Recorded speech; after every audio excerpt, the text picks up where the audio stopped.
In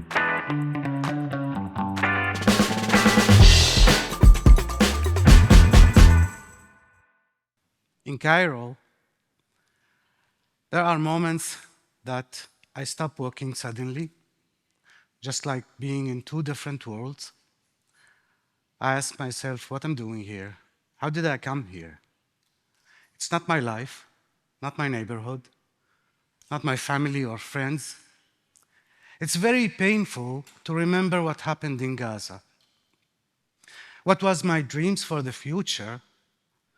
How my neighborhood used to look like? Where I used to spend time with colleagues and friends? All the time I have flashes in my mind. If one day I could wake up and release the stress and decide to start a new life, start again, what are the most important things to start with? What are the priorities? And suddenly everything turns into a black hole. The first 10 days I spent out of Gaza, I was unable to sleep. The noises of drones, the sudden huge airstrikes, the screaming children and women, the images of dead bodies were still in my mind, refuses to leave. I never managed to disconnect myself from Gaza. I never succeed. Whenever I call my mom, when there is good internet connection in Gaza, and I see her face, I listen to her voice, I feel so sad, worried, but more embarrassed. I can eat, I can travel, I feel safe. I live in a nice place. I have electricity, internet, I have hot water, but they have to fight for some food. They are starving. They are living under daily horror. When my mom calls me suddenly when I'm eating, I immediately put food away from the camera. She once told me, I wish I could have a cup of tea. A cup of tea for Gazans became a dream.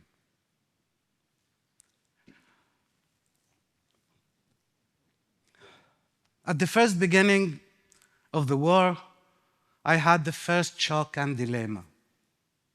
We had orders to leave the north and head to the south. For me, it means that I'm not going to see my house again. I used to have a small world in my house. I did not realize how big it is until I was forced to leave it. My daughters and I took only the less and important things. At that moment, I felt that every single piece in my house is part of me. The gifts, the books, the clothes for the upcoming winter, the dog and the cat I used to fight, and I never managed to put them together in my small car. The cat used to live in the house and the dog used to live up on the roof. I have my parents, my twin daughters, and each one of them should take only a small backpack in my small car. I took my important documents, my laptop, some clothes, and did not look back. One day at Al-Aqsa Hospital in Deir al-Balah city in the central area, it was the first month of the war, hundreds of dead bodies spread all over the front yard of the hospital. Crying people for their loss, screaming injured people out of pain. Doctors treated people on the pavement. Medical teams received dead bodies in a tent.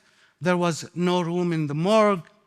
Among all this, I was busy reporting and telling what I see, and suddenly everything turned so real. I see among the crowd relatives of mine, family members, full of explosive powder, with torn clothes, 14 dead bodies that I was reporting about were my family, close family that I spent most of my life with them. I started uncovering the faces to recognize them. People will never know how painful is that until it's so close. In February 2024, my father felt sick one day. Lack of water, lack of medicine, lack of food. He was taken to the nearest hospital. The priority is to treat injured people. And medical teams were exhausted. And outside the hospital, there was women with their sick children in a long line that has no end. A couple of hours later, my father passed away. We managed to bury him next to a relative who recently died. That was the last time that people in Gaza could bury their beloved ones in a graveyard.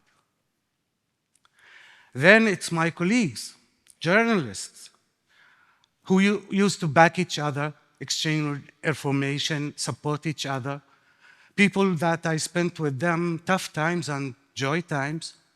They were killed with their families. This war started to be extreme, frightening, and scaring. After the first 50 journalists got killed, we realized that Israel is deliberately targeting us, targeting those who dare to speak and tell the truth, targeting those who tell the story on the ground.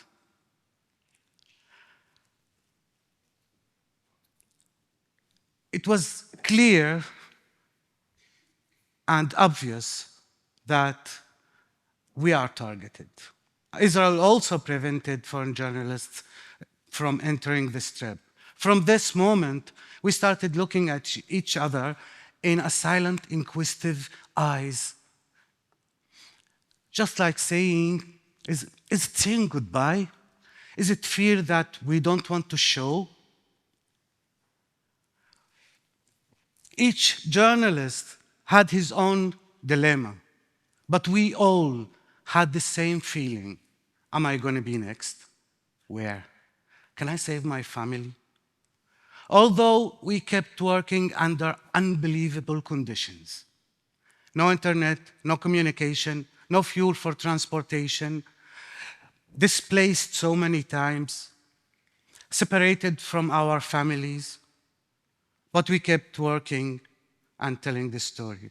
If Israel is blocking foreign journalists and also killing the local ones, it means for us it's very important to keep working. I believe it was in the mind of each journalist in Gaza.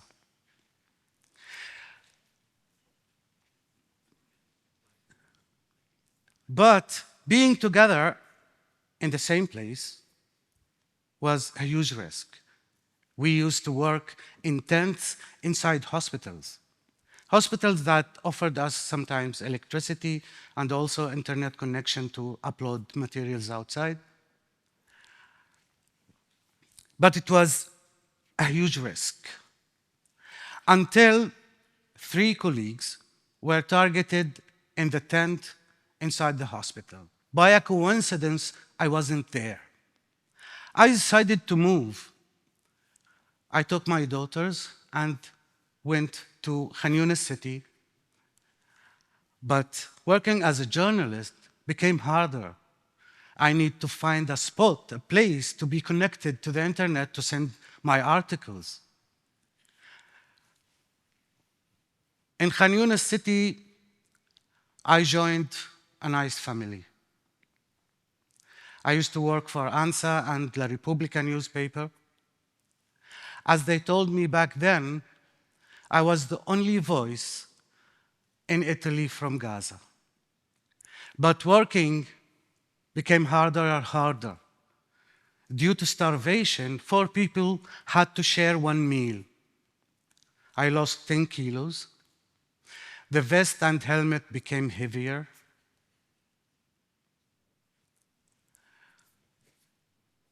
And at that time, I had to move from Khan Yunis to Rafah city because the Israeli army started the ground invasion in Khan Yunis city. Khan Yunis city is lovely and the capital, and I loved the city. I had a lot of friends there. When the Israeli army withdrew from Khan Yunis, I went back to the city to write a report.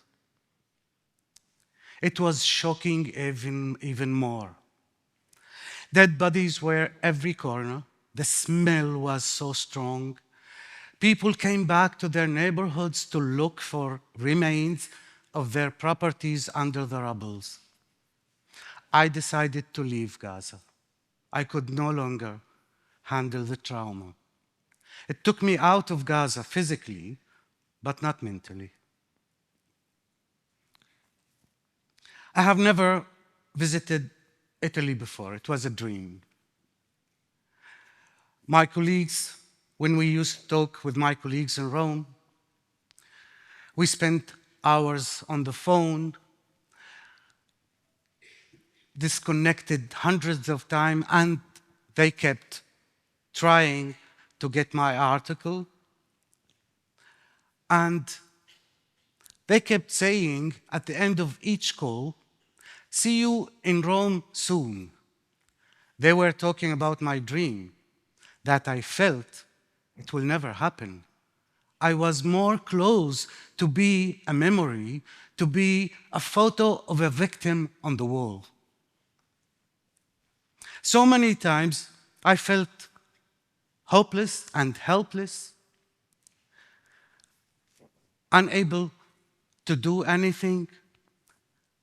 And among all the frustration and being abandoned by the international community, I felt that some people do care. Some Italian readers bothered themselves to get my contacts and send me emails and messages. And when we had a blackout and could not send an article, they used to send me saying, "If we don't read your article in the morning, we get scared that something bad happened to you." It was motivating. Whenever I feel collapsing and unable to work, that was motivating me to stand up again. Those people who meant every single word they said, they went to the streets demonstrating for the sake of Gaza.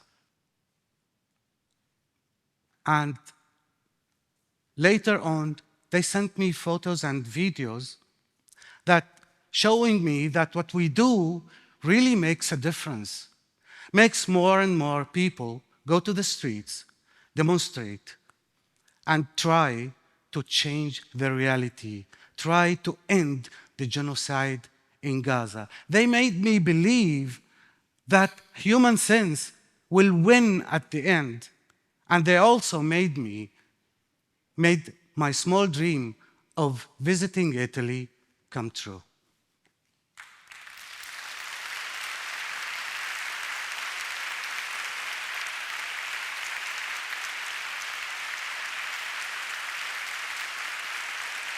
Thank you.